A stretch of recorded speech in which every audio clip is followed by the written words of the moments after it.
Hello there. So I just finished watching the three-part documentary on Thailand, the dark side of paradise. And I just thought, you know what, I'm going to have to make a video about this. I've got to do some sort of response. The real question is, why do people actually think this is what Thailand's like? And the answer to the question is it's online content. You only have to look on somewhere like YouTube and you look what the top videos are, and they're all negative portrayals of Thailand. People these days, they're like sensationalism over realism. So instead of making some sort of angry response video to the BBC documentary, I thought instead I'll just show you 10 reasons why I think Bangkok is the best city to live in the world 2025. Cheers, mate. Let's talk about cost of living. It's getting a lot of attention at the moment as people look, especially around Southeast Asia, and they start pointing to other countries saying, oh, this place is cheap or this place is cheap. But in reality, Thailand might be more expensive than it was, say, 10 years ago, but it still represents great value for me. And if you're thinking about coming to live in Thailand, are you looking at other countries in Southeast Asia? I'll just ask you, like, if you were going to live in your own country, would you choose the cheapest place to live or would you choose the best place? So I think people are getting a little carried away about the prices in other places. But in reality, in Bangkok, it's still absolutely amazing value. When it comes to essentials, so for rent, I pay 14,000 for a one-bedroom apartment in central Bangkok, gym, swimming pool. When it comes to food, you can find a nice street meal for 50 baht. I'm just in a quite a nice restaurant bar at the moment, and I'm getting a club sandwich. This is 140. Think about if you want to go to an international place, you're going to pay about 300 baht for a meal. If you go into like a rooftop, maybe that might be 500. Still amazing value. You'll generally pay for a beer, large beer in Bangkok, anywhere from cheapest place is probably going to be 80, somewhere around Khao San. Or we go to a place like this, nicer restaurant. This is 160. You'll probably pay on a rooftop. If you're lucky to get a big rail rooftop, you might pay, say, 300 to 500, something like this. But this is going to be 40 floors up, brilliant rooftop. Still, again, you compare that kind of value to what you get back home. Things like bills, I usually pay about 2,000 for electric. Water's next to nothing, it's usually around 100. Don't have gas, so no paying for this here. Need this one today, cheers. So other expenses, mobile phone, 200 baht a month, so 200, 250. Internet, 900 baht, super fast speed, the fastest speed I could get on AIS. Health insurance, I pay 25,000 a year, which you can get it for cheaper, but this one gives you really good coverage and all inpatient treatment. Covers you for like serious medical illnesses too. Absolutely brilliant. Transport's next to nothing. You can travel on the BTS. Usually you're going to be paid about 30 or 40 baht for that, for a trip on there. Motorbike rides, short distance, you're talking another 30 to 50 baht. Taxis, maybe I'll get a taxi end of the night one time to work back up my home. It's probably about 20-minute drive. That's going to be about 200 usually. Still really cheap. If I'm going away somewhere, I'll probably spend about, if I'm going away for the weekend, I might spend, say, 6,000. Transport, accommodation, and food. Now, the big killer is obviously nightlife. If you are going out a lot, you're going to spend a lot. But if you're not going out so much, it's very reasonable here. I'd put as an average for a single person, you're looking at $1,500. That'd be like quite a basic life. You're not going to be struggling too much, but you're going to be eating a lot of street food. You're not going to be going out much. You're going to be living in like a decent accommodation. 2,000, a bit more comfortable, gives you a bit of leeway. Add on a few more nights out there, a few times eating international food. I'd say a comfortable budget is 3,000 plus. 3,000 plus in Bangkok gives you somewhere nice to live. You know, that'll be like 2 or 3 nights out a week, and not really having to watch what you're spending at all. So that's cost of living for you. 7-Eleven prices. Let's take a look. One big can of Leo, 53 baht. One small can of Leo, 39. Two big bottles of Leo, 116. Three big bottles of Leo, 167. One bottle of Leo, 59. Next up has to be accessibility. Number of transportations you can take in Bangkok is unreal. Take BTS, MRT, BRT, motorbike, tuk-tuk, taxi, and at the moment I'm in the electric tuk-tuks. Absolutely brilliant. Download the app with me and use these to take you around Bangkok. I absolutely love taking these. So yeah, you can just get from point A to B very easily. And the nice thing is you've got multiple options for the same trip. You know, so if there's traffic in one place, you know, like if you're traveling at like 6 o'clock rush hour, then traffic won't like that. So instead you can think, oh, I'll take a night. You know, when it's late at night, far away, take a taxi. The traffic in Bangkok is admittedly bad. You know, still getting around it, but because you've got so many different methods to get somewhere, it makes it easy, seamless to move from place to place. The next thing is for sure is Buddhism.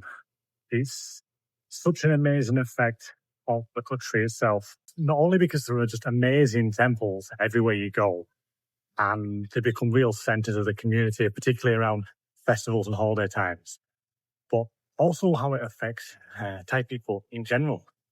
They're much more patient and calm than people from other countries. And, you know, it's down to Buddhism.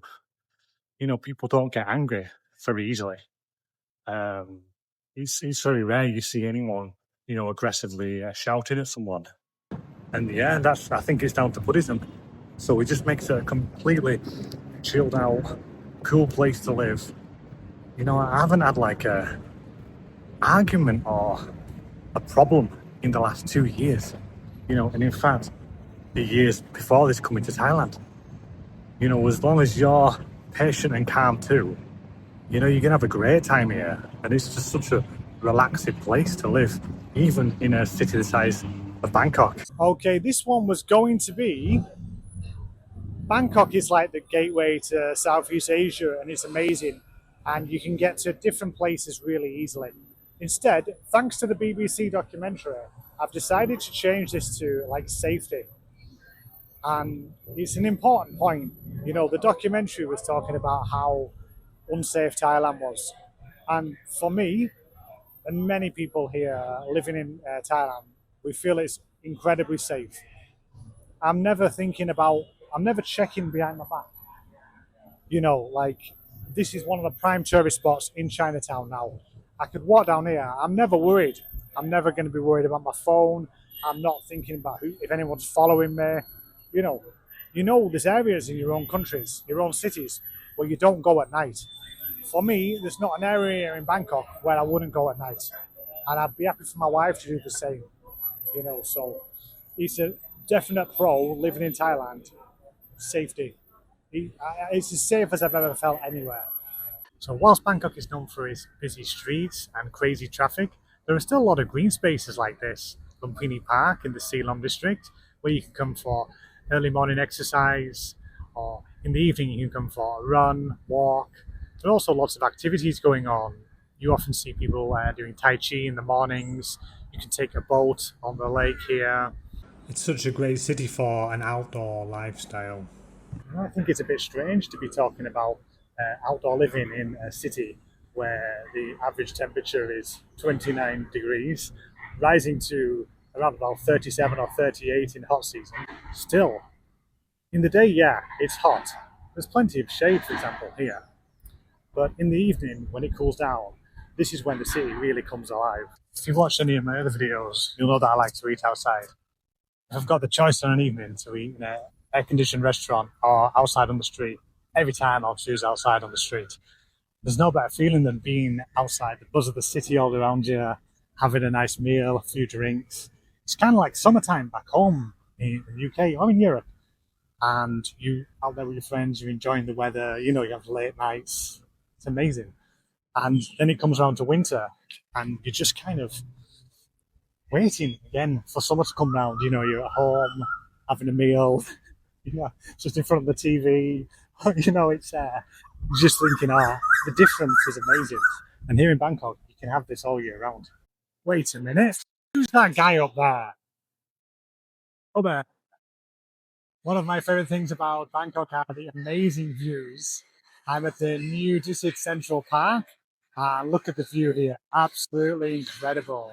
But not only this, you've got the rooftop bars where you can see the buzzing nightlife of Bangkok and the bright lights of the city. Absolutely amazing. But it's not just the views from the rooftops that are amazing. Also, from the ground level up, you can get some incredible shots of Bangkok. From the skyscrapers to the temples. It's like a photography dream in Bangkok. Whether you're a professional photographer or you're just an amateur enthusiast like myself, or just someone who likes to post pictures for TikTok or the gram, amazing views. Okay, and let's talk about nightlife. Bangkok's got the best nightlife in the world. Just in Burberry at the moment, and this is Myanmar's first microbrewery. So this is right on Sukhumvit Road, really good spot to come for a few beers. But you've got all types of entertainment in Bangkok. You've got rooftop bars, you've got like big clubs, live music, a little bit noisy. You've got live music venues. Tonight we're going to see Sting. Promises lasting.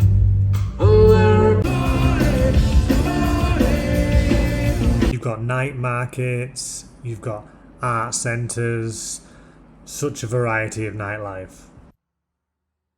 One great thing about living in Bangkok is Sanuk culture. Sanuk is fun in Thai, and the culture is all about having fun and enjoyment and just having fun as much as possible in life, kind of in every kind of situation. So this means like in the workplace, outside, at home. Thais just like to make life like enjoyable or as enjoyable as possible. And when you're coming from the West, where culturally it's about, earning as much as you can, working hard, financial stability, it's such a refreshing kind of break from that. One thing you'll notice quickly about Thailand is a very respect-based culture. You can see this all elements of society, from the traditional why, the greeting, to taking shoes off in neighbours, at homes, in temples, and even modern day Bangkok, where people are in a rush. Maybe they don't have time to particularly why every time they need to show respect. Instead, they'll simply nod or they'll smile to show appreciation and thanks. Even little times when, for example, you're crossing the road, the car will stop, just a nod there to say thank you. You see this all day, every day, and it's just lovely to live around this kind of culture where people respect one another. This could be seen at places like the Erdogan Shrine, where people come and pay their respects. Despite the busy intersection it's located on, the chaos behind it, we have places like this where calm, respectful, everybody waiting their turn to make an offering. Another thing, if you ask expats in Thailand why they love Thailand, why they love Bangkok, they'll always come up this, and that's freedom. In Thailand, you're so free to kind of live a life that you want to live. On one hand, you can be someone who likes the bars, drinks a lot, goes out every night, and likes to smoke, eating fast food. You can do this here in Thailand. Likewise, a lot of people, they come for health, get into Muay Thai, and you can eat healthy and exercise, live a really productive life. And, you've got anyone in between, all different types. People just kind of coming out here and they're just happy to do whatever they want. It's just amazing, not really constrained, when people aren't really going to judge you. Well, maybe maybe people will judge you, but not like openly. You know, as long as you respect like Thailand and you respect Thai people, you can live any kind of life you want out here. There's just a lot more possibilities for that, and that's one thing I really like as well. I feel like you can do whatever you want whenever you want, and yeah, like I say, no one's going to say anything. So those were 10 reasons why I think Bangkok is such an amazing place to live. So interesting to see what you think. I'm sure many people will disagree with some of these, especially on budget. I think there'll be a lot of people thinking differently on those. But feel free to drop us a comment in the section below. If you have watched the BBC documentary, the best thing to do, if you're feeling outraged about it, if you've been to Thailand before and it's annoyed you, the best thing to do is complain to the BBC, because you know they have to get back to you on the the complaints, so they'll respond to all of your complaints. So the more people complain, the more work it is for them, and hopefully in the future, the more they'll put into documentaries. You know, I mean, the research going on in that one, Jesus. Okay guys, thanks for watching. Hope you enjoyed the video. Feel free to like, share or comment on the video. Of course, if you're not a subscriber already, please subscribe if you like the video. Thanks for watching guys. See you in the next one.